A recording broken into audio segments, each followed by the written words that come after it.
ఒక దేశం అంటే సాధారణంగా మనకు ఒక భూభాగం గుర్తుకొస్తుంది. కానీ ఒక దేశంలోనే 17,000కు పైగా ద్వీపాలు ఉంటే ఆశ్చర్యంగా ఉంది కదా. ఇంతకీ ఆ దేశం ఏదో తెలుసా? అదే ఇండోనేషియా. ఇండోనేషియా అనేది ఆగ్నేయాసియాలో హిందూ మరియు పసిఫిక్ మహాసముద్రాల మధ్య ఉన్న ఒక విశాలమైన ద్వీపదేశం. ఇది 17,000కు పైగా ద్వీపాలతో ప్రపంచంలోనే అతిపెద్ద ద్వీప సమూహ దేశం. అందుకే దీనిని ఆర్కోపెలాజిక్ స్టేట్ అని పిలుస్తారు. ఇండోనేషియా తరువాత 7,600కు పైగా ద్వీపాలతో ఫిలిప్పీన్స్ రెండవ స్థానంలో, 700కు పైగా ద్వీపాలతో బహమాస్ మూడవ స్థానంలో, 300కు పైగా ద్వీపాలతో ఫిజీ నాలుగో స్థానంలో ఉన్నాయి.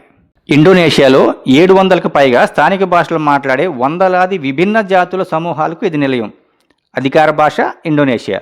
జాతీయ నినాదం భిన్నెక తుంగల్ ఇక, అంటే భిన్నత్వంలో ఏకత్వం అని అర్థం. అయితే ఇక్కడ ఇన్ని ద్వీపాలు ఎందుకున్నాయి? ఈ దేశం ఇండియన్ ఓషన్ మరియు పసిఫిక్ ఓషన్ మధ్య, ఆసియా మరియు ఆస్ట్రేలియా మధ్య ఉన్న ప్రాంతాల్లో విస్తరించి ఉంది.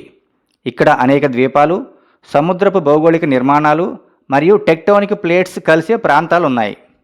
అందుకే ఇక్కడ ద్వీపాలు మాత్రమే కాదు, అనేక యాక్టివ్ వాల్కనోస్ కూడా కనిపిస్తాయి. ఇండోనేషియాలోని కొన్ని ప్రధాన ద్వీపాల పేర్లు చూద్దాం. మొదటిగా సుమత్రా. ఈ సుమత్రా దీవి అనేది అందరికీ సుపరిచితమే. ఎందుకంటే 2004 డిసెంబర్ 26న ప్రపంచాన్ని కుదిపివేసినటువంటి ఇండియన్ ఓషన్ సునామీకి కారణమైన భారీ భూకంపం ఇండోనేషియాలోని సుమత్రా ద్వీపానికి దగ్గరలో ఉన్నట్టుగా గుర్తించారు. అలాగే రెండవ ద్వీపం జావా, మూడవది బోర్నియో, సుల్వేసి, పపువా. ఇవన్నీ కొన్ని ప్రధానమైన చెప్పుకోదగ్గ ద్వీపాలు. ఈ ఇన్ఫర్మేషన్ మీకు నచ్చినట్లయితే ఈ వీడియోను లైక్ చేసి ఇలాంటి మంచి కంటెంట్ ఉన్న వీడియోల కోసం మన ఛానల్ని ఫాలో చేయండి.